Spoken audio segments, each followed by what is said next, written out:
अस्सलाम वालेकुम and welcome to my YouTube channel. उम्मीद करता हूँ आप लोग खैरियत से होंगे। आज की इस वीडियो में हम डिस्कस करने जा रहे हैं what is CLIA ID and why we need this for laboratory diagnostic testing.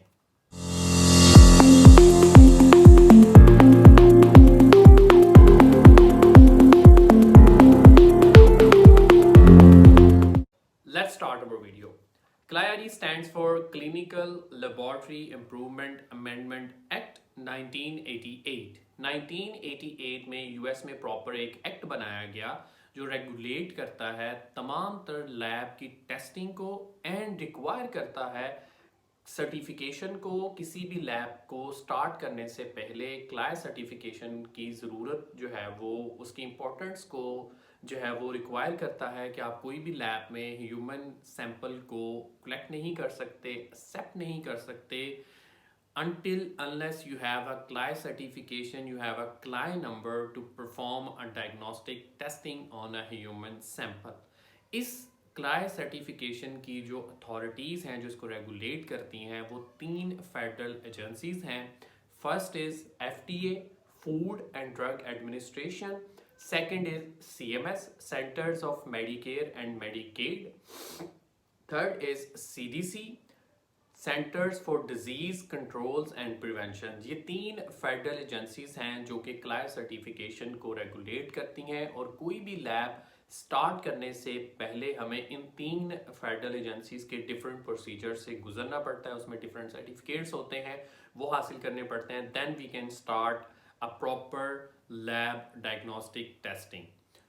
Without CLIA certification और विदाउट क्लाई आईडी आप ह्यूमन सैंपल्स को ना एक्सेप्ट कर सकते हैं, ना कलेक्ट कर सकते हैं, ना ही उन पे किसी किस्म की डायग्नोस्टिक टेस्टिंग परफॉर्म कर सकते हैं।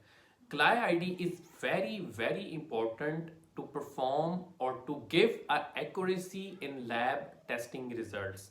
इसकी एग्जांपल मैं आपको यूं दे सकता हूं कि अगर कोई पेशेंट ग्लूकोज टेस्टिंग परफॉर्म करता है और उस लैब की जो एक्यूरेसी है वो नहीं सही, तो उसकी ग्लूकोज का जो टेस्ट है, उसका जो रिजल्ट है वो अगर इनकरेक्ट है तो then he will intake insulin dosages incorrectly.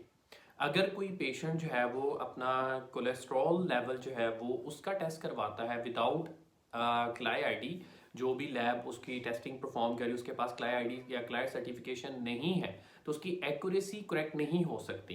तो वो जो पेशेंट होगा जिसने कोलेस्ट्रॉल लेवल जो है वो अपना चेक करवाया होगा, अगर उसका रिजल्ट इनकरेक्ट आता है कि जो उसको रिजल्ट कोलेस्ट्रॉल लेवल का दिया गया वो इनकरेक्ट था, तो इतना इम्पोर्टेंट है हमारे पास क्लाई आईडी का होना। किसी भी लैब के पास कोई भी डायग्नोस्टिक ह्यूमन सैम्पलिंग, कोई भी ऐसी टेस्टिंग जो कि रिस्की है, जिसमें एक्यूरेसी जो है वो होना बहुत ज़रूरी है, क्योंकि एक्यूरेसी जो होती है लैब टेस्ट रिजल्ट में वो पेशेंट की ज़िंदगी और मौत के जो है वो दरमियान में होती है। अगर उसकी एक्यूरेसी इनकरेक्ट है तो वो मेडिसिन इनकरेक्टली इनटेक कर सकता है और अपनी जो ज़िंदगी है वो उससे हाथ धो बैठ सकता है।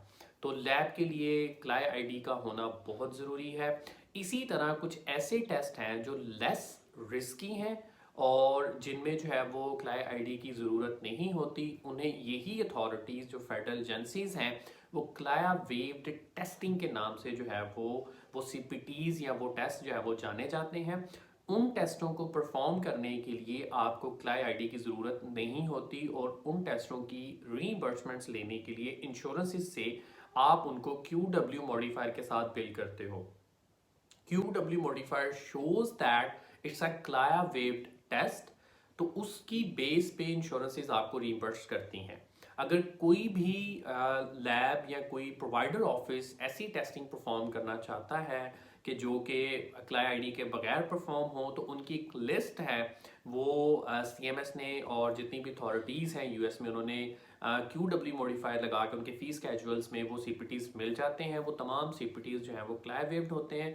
सिंपल उनको QW मॉडिफायर के साथ आपने बिल करना है। This is what why we need CLI ID for laboratories. It's very important to have CLI certification or CLI ID before starting any diagnostic testing or before billing diagnostic testing under place of service 81 under a laboratory NPA and tax ID.